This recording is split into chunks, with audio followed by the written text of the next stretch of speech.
తెలుగు వంటలకు స్వాగతం. ఈరోజు మనం తయారు చేయబోతున్నాం restaurant style mutton dum biryani.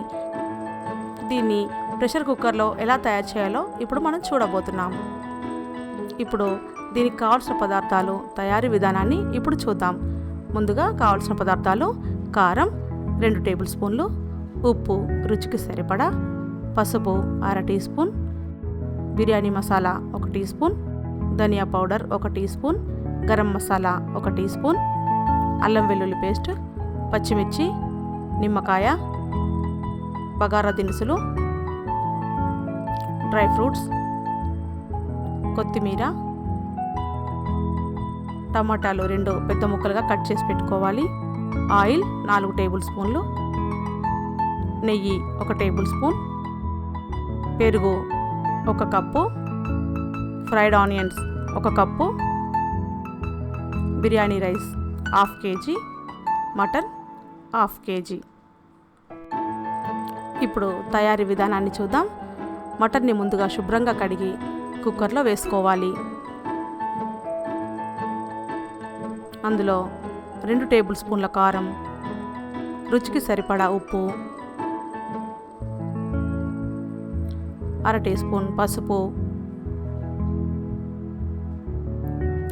1 tablespoon biryani masala, 1 teaspoon ధనియా powder, 1 teaspoon garam masala,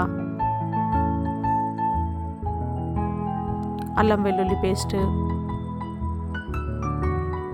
2 పచ్చిమిర్చి నిలువుగా కట్ చేసుకున్నవి, పుదీనా కొత్తిమీర, బిర్యానీ మసాలాలు, బిర్యానీ ఆకు, దాల్చిన చెక్క, లవంగాలు, ఇలాచి, మిరియాలు, సాజీరా, ఫ్రైడ్ ఆనియన్స్,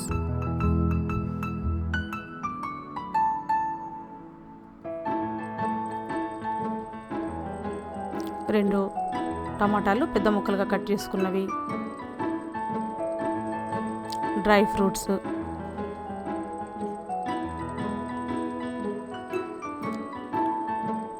అరచెక్క నిమ్మకాయ రసాన్ని పిండుకొని ఈ మసాలా అంతా ముక్కకి పట్టేలాగా బాగా కలుపుకోవాలి. ఒక 10 నిమిషాల పాటు అలా కలుపుతూ ఉంటే మసాలా మొత్తం ముక్కకి పట్టి మంచి రుచి వస్తుంది. అలాగే 1 కప్పు పెరుగు కూడా వేసుకొని బాగా కలుపుకోవాలి.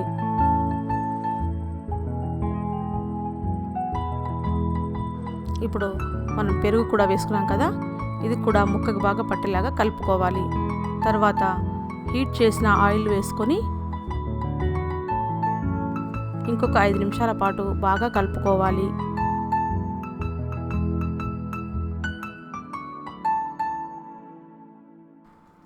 ఇలా 5 నిమిషాల పాటు బాగా కలుపుకొని 15 నిమిషాల పాటు పక్కన పెట్టుకోవాలి. అంతలో మనము బిర్యానీ రైస్ ఎలా తయారు చేసుకోవాలో ఇప్పుడు చూద్దాం. ముందుగా రైస్కి సరిపడా 3 వంతుల వాటర్ని వేసుకొని అందులో బిర్యానీ ఆకు, లవంగా, ఇలాచి, సాజీరా, కొత్తిమీర, పుదీనా, 1 టీ స్పూన్ నెయ్యి, రుచికి సరిపడా ఉప్పు వేసుకొని ఈ వాటర్ని బాగా మరిగించుకోవాలి.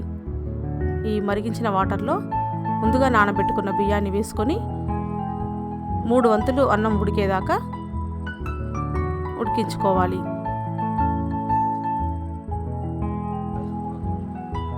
చూస్తున్నారుగా, ఇప్పుడు రైస్ 3 వంతుల పాటు ఉడికిపోయింది. దీన్ని మనం ముందుగా ప్రిపేర్ చేసుకున్న ఈ మటన్ మిశ్రమంలో ఒక లేయర్ లాగా వేసుకోవాలి. దానిపై ఫ్రైడ్ ఆనియన్స్ వేసుకోవాలి. అలాగే కొద్దిగా కొత్తిమీర వేసి దానిపై మరొక లేయర్ కూడా వేసుకొని ఫ్రైడ్ ఆనియన్స్, కొత్తిమీర, పుదీనా, 1 టీ స్పూన్ నెయ్యి, ఫుడ్ కలర్ వేసుకోవాలి. ఇప్పుడు మూత పెట్టి 5 నిమిషాల పాటు పెద్ద మంట మీద ఉంచి తర్వాత తవా పెట్టుకొని ఒక 20 నిమిషాల పాటు సిమ్లో ఉడికించుకోవాలి.